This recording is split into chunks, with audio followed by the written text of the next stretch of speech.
Sabi niya, instead, He gave up everything and became slave.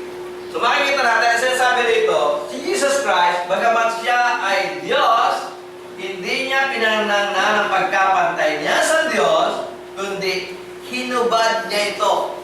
Yan. Pinapakula na naman ng iba yun, para malihis yung aral. Nakita niyo yun, hinubad niya na pala yung pagiging Diyos niya. Hindi na siya Diyos. Ang pinag-uusapan dito, Diyos ba siya o hindi? Diyos. At yung interpretation nila yung mali. Hindi po hinubad ng ating Panginoong Kristo ang kanyang pagka-Diyos, ang kanyang hinubad yung pagkapantay niya sa kanyang amang Diyos. Okay? At kahit mahinubad niya yung pagka-Diyos niya, ang pinag-uusapan natin, ano siya in the beginning? Di ba? Diyos pa rin. At kung nagkatawan tao man niya, at pinangatawan niya ang pagiging tao, sapagkat yun ay ayon sa plano nila iligtas ang mga tao. Okay? Ang nakikita ko dyan, kung sinabi hinubad, parang yung damit. Gnostic teaching. Hindi gano'n. Yun nga po. Kasi nga, ang panahon na yun, kaya ginagamit, siya Pastor Pablo gumagamit ng mga accommodated word na naintindihan ng lahat. At doon sa panahon na yun, ay merong mga teaching, gaya ng Gnostics na para bang naguhubad ka lang ng damit. Hinubad mo ng damit. At hinubad mo yung pagka-Diyos. Si Ate Panginoon Kristo nakadamit Diyos, hinubad niya. Tapos nagdamit tao. Hindi po yung katuruan na banal na kasulatan. Kundi ang sinasabi niya rito, ang hinubad niya, ang inalis niya, ang give up niya, ay yung kanyang pagiging pantay sa Diyos. Okay? Christ was truly God, but He did not try to remain equal. Yun ang niya. Hindi niya in-equal yung kanyang sarili sa Diyos.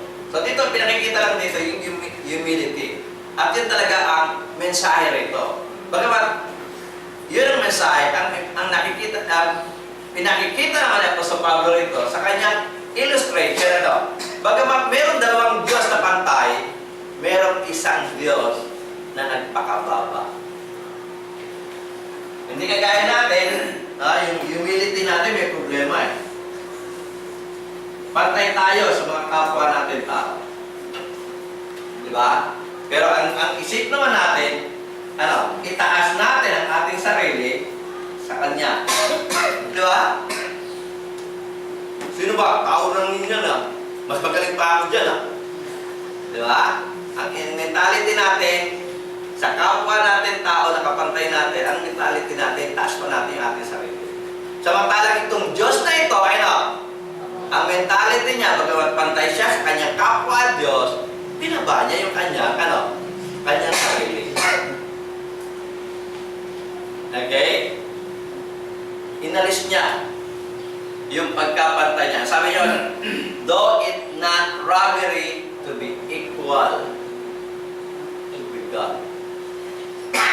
Okay? So makikita natin, dalawa ng mga pasal ating nabasa, makikita natin, pinatutunayan, hindi ang ating Panginoong Kristo pangkaraniwang tao, bagamat siya'y tao na nakikita at umiral sa mundo ay pinanganak ni Maria, siya ay in the beginning, siya ay Diyos.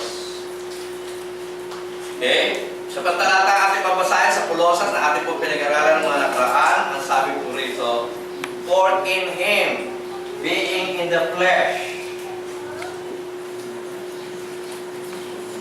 okay? In Him, dwelleth, nananahan, tumitira, nag-i-exist, doon sa pagiging tao niya, ang sabi, in Him dwelleth all the fullness of Godhead bodily. Nananahan sa Kanya ang ang kapuspusan ng pagka-Diyos.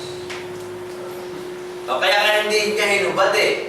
Pag hinubad niya, mananatili ba sa Kanya? Wala. Naintindihan niya, kung hinubad niya yung pagka-Diyos, di wala na sa Kanya, ba't ngayon nananahan pa rin sa Kanya? Nangangahulugan pagka-Diyos ang kanyang hinubad, kundi yung yung pagkapantay niya sa Diyos. Sapagkat doon pa sa kanyang pagiging flesh, andoon dwell. Okay? Naroon.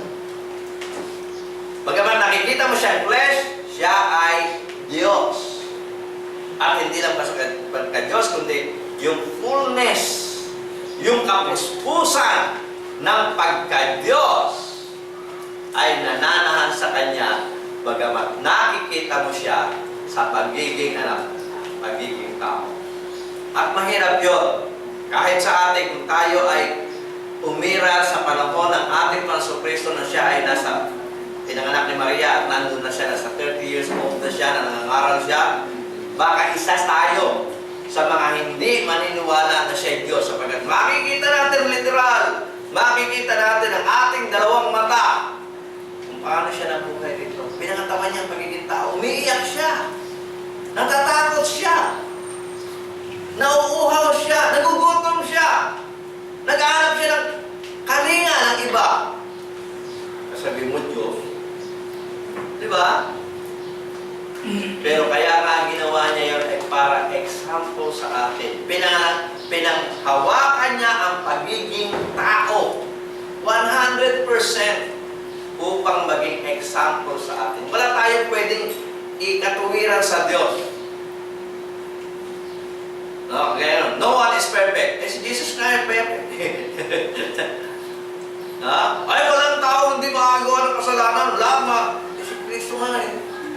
Hindi nakagawa ng kasalanan. Di ba?